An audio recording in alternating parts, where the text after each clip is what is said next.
What is your position of worship in the house here? I'm on the praise and worship team here. Okay, are you a worship leader or you just sing on the worship team? Well, there's only 2 of us, so.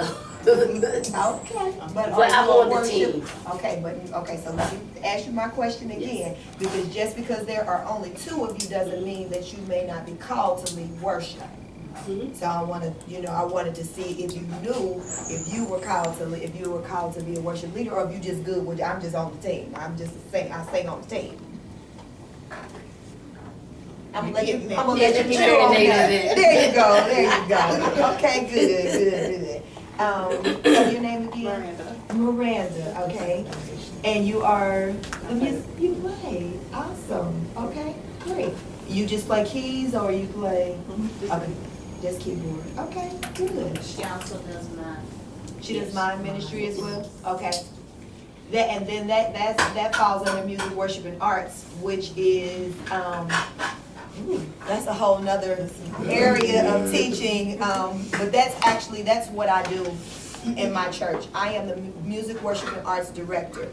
And so what I do is I facilitate the flow of every single service, musical production, anything that we do musically, whether it's a resurrection service, whether it's like we had something that came last week. We had the event called The Prophets Are Coming, which was like a revival, but it was a prophetic service. And so I woke up Friday morning. Me and JJ, he's probably gonna laugh about this now. I woke up Friday morning I woke up Monday morning. The service was on that coming Friday. I woke up the Monday. We had choir rehearsal on that Monday, and I started hearing the song that was supposed to be a part of the service. And so I immediately, now I'm at home on bed rest, but that doesn't stop anything that I do. So I'm hearing in my head like, this is a song that we need to have for this service. So I pull out YouTube, I get to copying and pasting, I'm working from my phone, sending the song out. Musicians, I need you guys to learn this. I'm not exactly sure what Apostle wants to do in rehearsal this evening, but get this song down so that when I come, if I'm able to come in and make it, then we will go over this song. And that's what happened. And it was the song that prepared the atmosphere for the prophetic flow to happen. That's just one example of what the music, worship, and arts director may do. It might be our Christmas event, which means that I have to make sure the dance, the pageantry, if there's mime that needs to take place, if there's the children that need to be involved, the children's choir, if it's the youth choir, whatever. And again, going back to what she says, there is not a time that I put anything together that I don't first find out from our apostle and pastors. What is the theme? What are we doing? Because if I go out and gather songs that have absolutely nothing to do with what the event is, then it doesn't help to perpetuate what needs to happen in this particular service. So I could have been singing,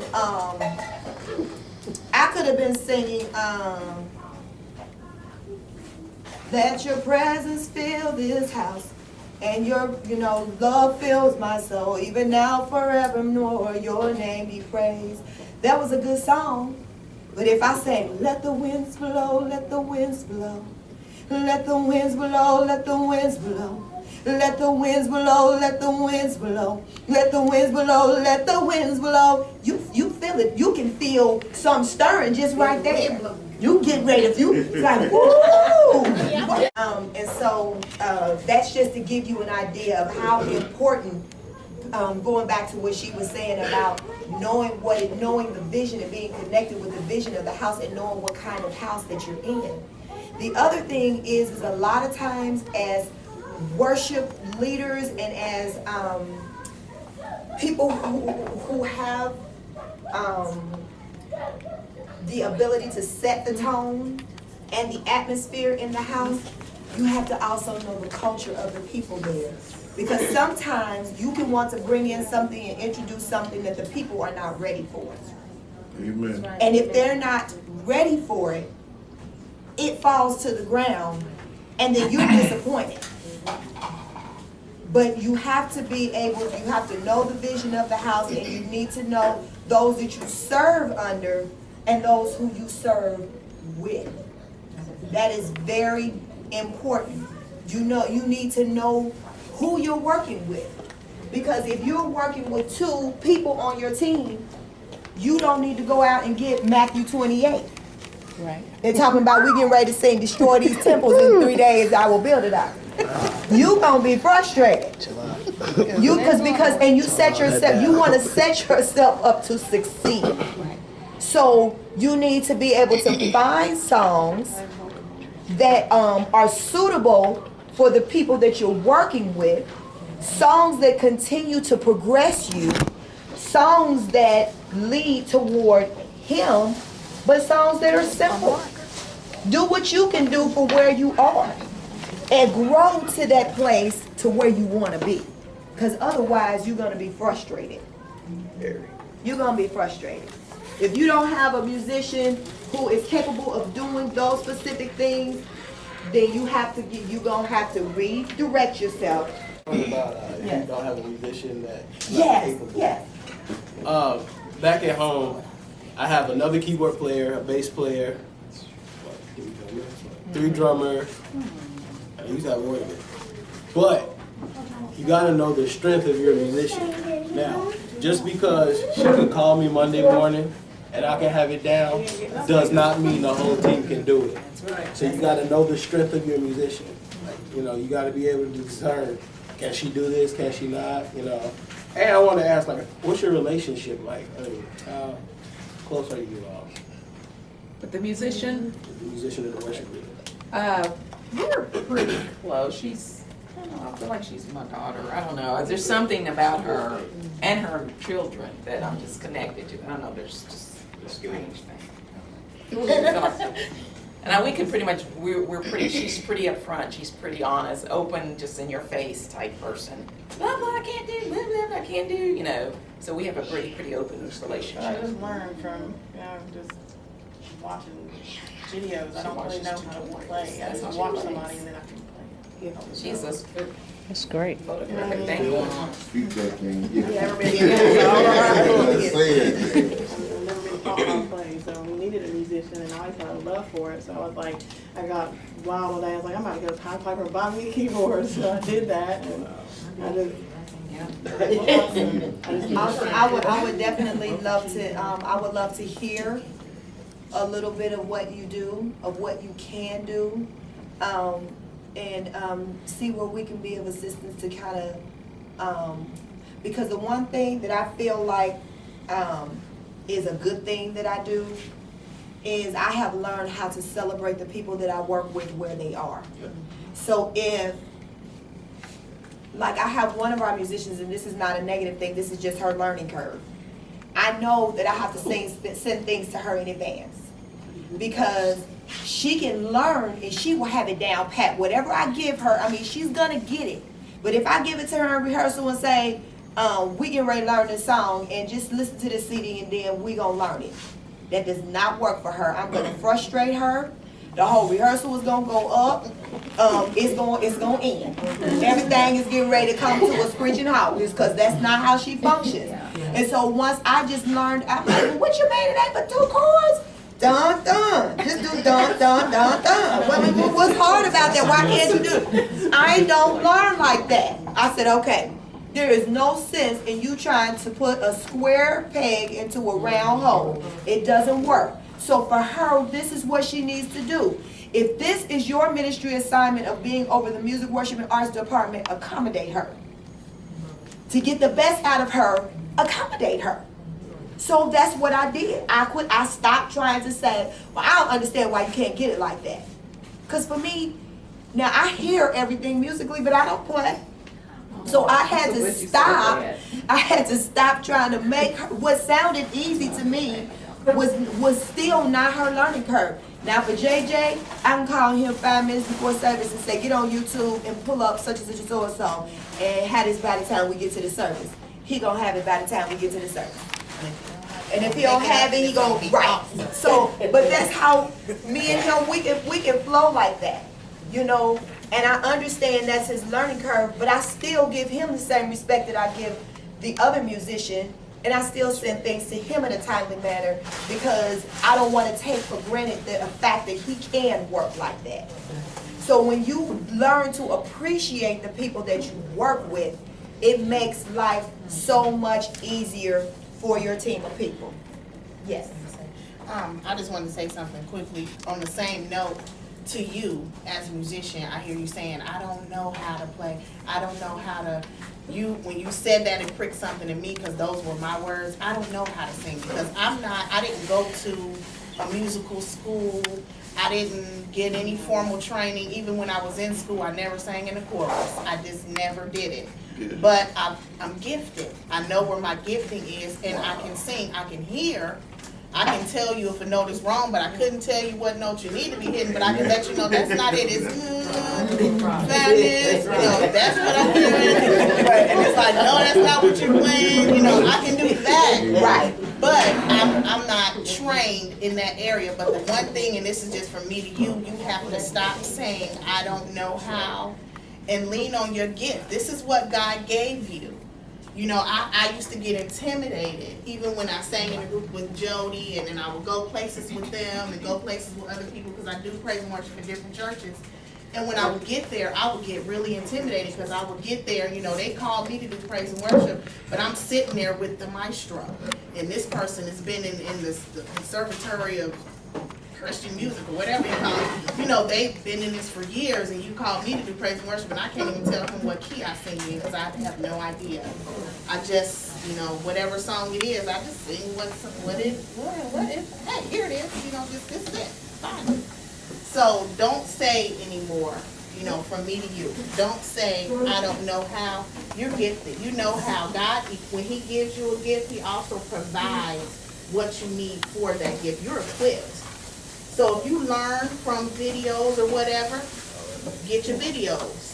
I got a whole bunch. I don't play a note. I have a keyboard because I went out and I got my husband to give me one for Christmas. I begged years and years. I told him, babe, when you get this, I'm going to know how to play it. I just know it because I can hear it in my head. I know I'm going to know how to play it. I got that keyboard and I'm listening to music and I hit them keys and it did not sound like what I was hearing in my head. So I even went and I got a diagram and I wrote all the notes on the keys and I'll be looking at that music like this is a C. And I'm like, but which C is it? So I still, so I'm like playing all of them like this is, okay, let's try this. And my fingering ain't right, but I can play the chorus to a couple of songs now just, by hearing. So just do what you're gifted to do and believe in the God in you. It's not about how you've been trained because there are many people in the Bible that was never formally trained. But when you have a gift, you flow in that gift. And you trust the God in you. If you don't trust yourself, trust the God in you. Don't worry about trusting yourself because you can't do it. So you'll be saying, I don't know how forever. But trust the God in you because he knows how to do it. And that's just from me to you. Let's go to the word just a little bit. If you got your phone, you can pull up your little Bibles on there. If not, I'm gonna read it out because they ain't the big Bibles. Pull up your little Bibles because that ain't the big Bibles. We're gonna go to Colossians chapter 1. Let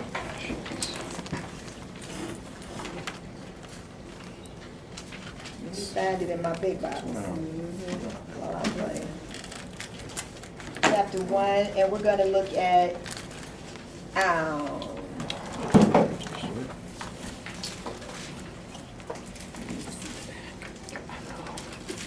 okay, we're not going to go back and read all the things that actually kind of tell you, but basically this is talking about Jesus Christ and who he is. And so we're going to, I'll just start from verse 15. And it says, he is the image of the invisible God, the firstborn over all creation. For by him all things were created that are in heaven and that are on earth, visible and invisible, whether thrones or dominions or principalities or powers. All things were created through him and for him. And he is before all things, and in him all things consist. And he is the head of the body, the church, who is the beginning, the firstborn from the dead, that in all things he may have the preeminence. And so I read that basically because it's talking about Christ and how all things were created that are in heaven on by him, were all things were created by him. And that we were created by him, for him. And so when you hear people talking about being created to worship God, that's our purpose and our intent. Before we do anything else, before we lead worship, before we preach a sermon, before we serve food to the hungry, before we heal the sick, before we do any type of missions, we were created first to worship God. So as worshipers and leaders and musicians, psalmists, Levites, whatever you want to call yourself, our first assignment is to worship the Father, to worship the King. And what else did I have there? Okay. And then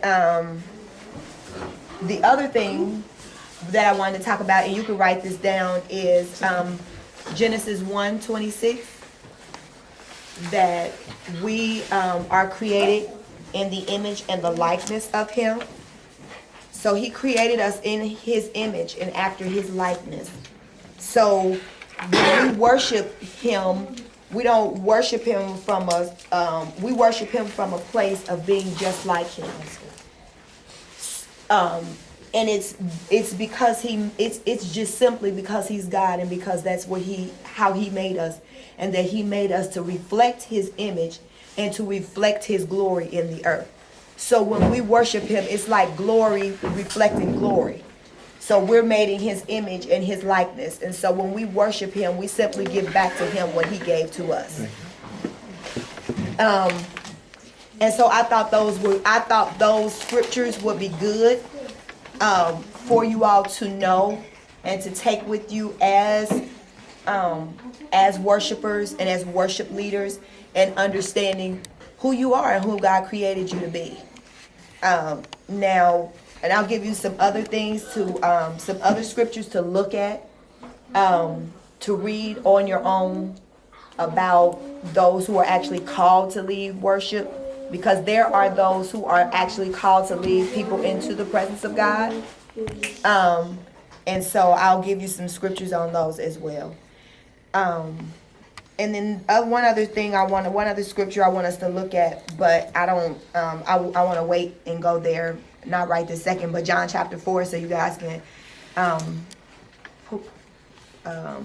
go ahead and turn there if you want to. And the one thing I was going to say is, does anybody know what worship is? I was going to ask, what is worship? Brother Salim? It's a lifestyle. Mm-hmm. It's what I know of it. It's a gift.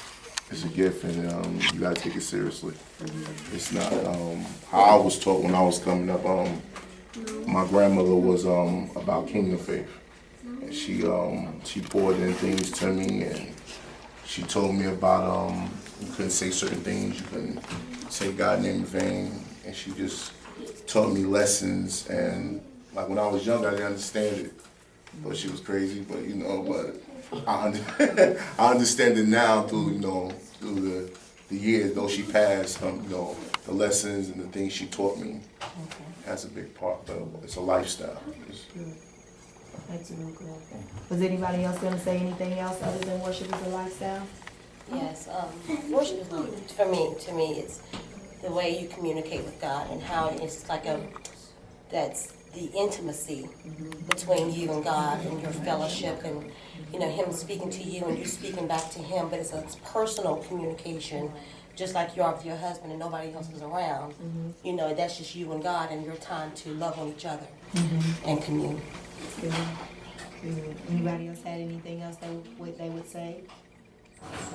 I would say both of those things are very true and very accurate, very good about what worship is. And I would say, I wanted to also talk about what worship is not.